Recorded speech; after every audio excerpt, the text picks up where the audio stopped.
Oke, kita sering sekali mendengar bahwa namanya creative individuals itu harus mempunyai sebuah idealism, right?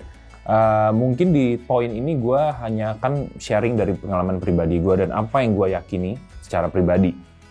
Bahwa kalau teman-teman follow Instagram saya di Hadi Ismanto gitu, pasti melihat bahwa di bio gue itu gue nulisnya I'm a pragmatic idealist gitu. Apa maksudnya pragmatic idealist?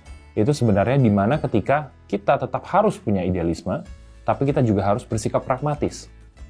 Mungkin ada di konteks-konteks tertentu, di industri tertentu, di mana dibutuhkan lebih banyak pragmatismenya daripada idealismenya.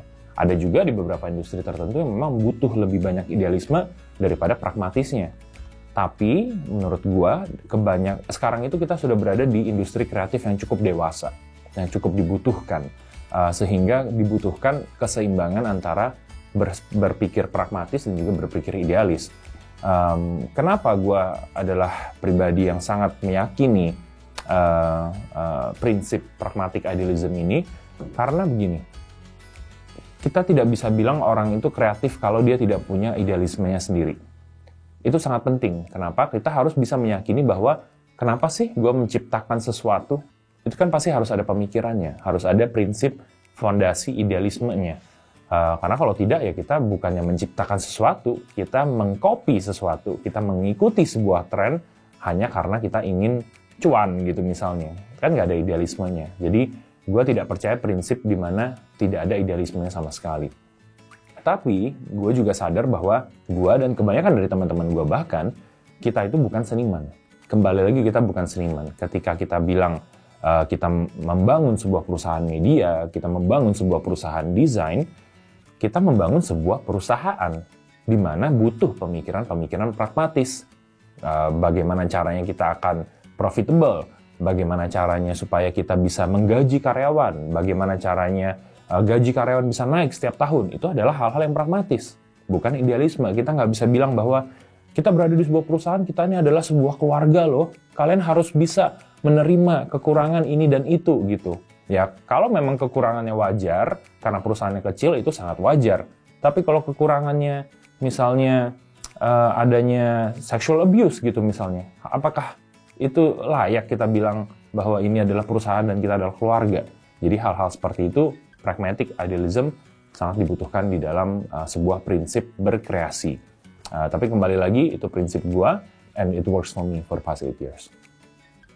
Nah, biasanya kalau kita ngomong tentang idealism versus profitability, commercialism, and pragmatism, sering sekali kita mendengar, jadi gua sebagai orang kreatif, apakah gua desainer, atau fotografer, atau penulis, atau musisi, haruskah gua mempertahankan style tertentu, atau gua harus mengikuti where the market goes? Ini adalah pertanyaan yang sangat sering ditanyakan, tapi pertanyaan yang tidak bisa diaplikasikan ke satu industri yang sama. Kenapa? Karena kembali lagi, kalau kita ngomong ke mungkin di episode sebelumnya, bahwa being creative adalah sebuah skill, sebuah thinking, sebuah fondasi dan prinsip, di mana kita melihat sebuah masalah, apakah lo desainer, apakah lo fotografer, apakah lo writer, lo melihat sebuah masalah dan lo berusaha untuk memecahkannya. Jadi kalau kita bilang seperti itu, masalah yang dihadapi industri musik hari ini berbeda dengan masalah yang dihadapi oleh industri fotografi. Dan sama juga industri fotografi, masalahnya berbeda dengan industri literasi atau publikasi. Dengan masalah yang berbeda, kita tidak bisa memukul rata satu solusi.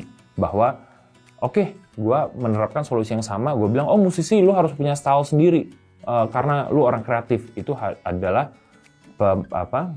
observation yang sangat shallow menurut gue pribadi. Nah, pertanyaannya adalah apa masalah yang dihadapi oleh klien lu, audiensmu mungkin sebagai seorang musisi gitu, kalian sudah punya follower dari musik style yang kalian sudah punya. Apa sih masalah yang mereka hadapi sekarang? Itu akan membantu kalian untuk menjawab apakah style gue yang memang pengen gue pertahankan dan sudah tidak relevan ke audiens gue karena mereka sudah mungkin menjadi bapak-bapak, ibu-ibu misalnya, karena kita sudah berkarya 10 tahun misalkan. Itu akan berbeda jawabannya dengan apakah gue harus mempertahankan style gue ketika sosial media sekarang trennya berubah begitu cepat Tapi sebenarnya sebagai seorang musisi, lu masih berumur 2 tahun misalnya. Itu adalah jawaban yang berbeda.